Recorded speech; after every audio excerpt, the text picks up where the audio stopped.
روس اور مغربی ملک جو ہیں یہ تصادم کے دہانے پر پہنچ گئے ہیں، اور اب کوشش یہ ہو رہی ہے کہ جو ہے وہ رشیا یا پھر نیٹو جو ہے یہ آپس میں بھیڑ جائیں۔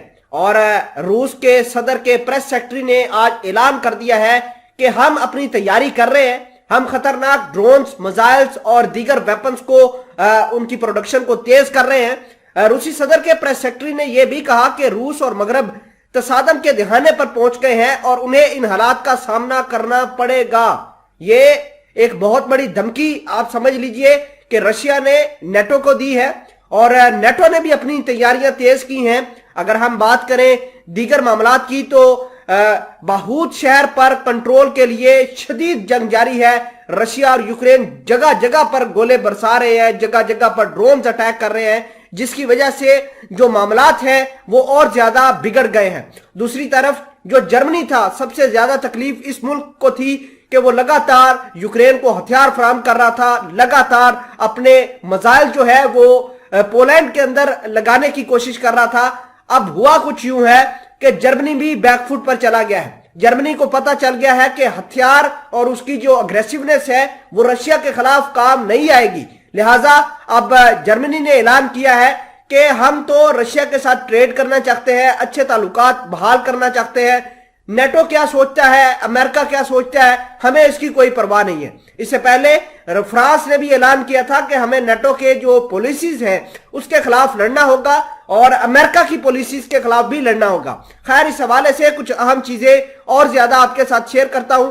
چھوٹی سی گزارش ہے کہ آپ ہمارا یوٹیوب چینل حسنات ٹی وی کو سبسکرائب کر کے پاس موجود گھنٹی کے نشان کو دبا لیں تاکہ لیٹسٹ نیوز آپ تک بر وقت پہنچتی رہے۔ سب سے بڑی اور اہم خبر یہ ہے کہ روسی صدر کے پریس سیکرٹری دمیتری پیسکوف نے ایک ٹی وی انٹرویو کے اندر بتایا ہے کہ صدر ولادیمیر پوٹن اس بات کو بڑھا رہے ہیں اور اجاگر بھی کر رہے ہیں کہ ہم نے اب نیٹو کے ساتھ تصادم کرنا ہے اور ہمیں اس پر توجہ دینے کی ضرورت ہے۔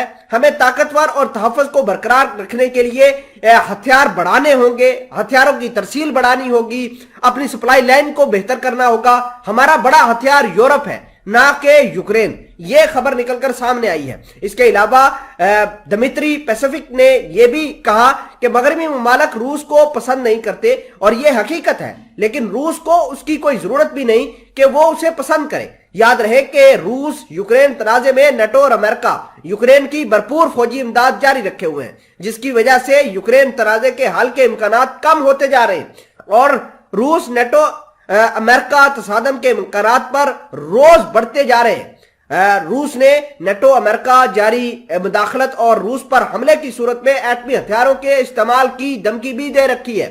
اس کے علاوہ اگر ہم بات کریں امریکہ کی تو امریکہ لگاتار یوکرین کو خطرناک ہتھیار فراہم کر رہے ہیں، اور آج کل جو لڑائی جاری ہے یہ بہیوت نام کا ایک شہر ہے، وہاں پر کنٹرول حاصل کرنے کے لیے لڑائی جاری ہے۔ امریکی دہشت گرد فوج کے ایک اعلیٰ عہدیدار نے اعلان کیا ہے کہ بہوت شہر پر کنٹرول حاصل کرنے کے لیے امریکہ نے بہت سارے ہتھیار اور خطرناک میزائلیں جو ہے وہ یوکرین کے حوالے کی ہیں تاکہ اس شہر کا کنٹرول حاصل کیا جائے۔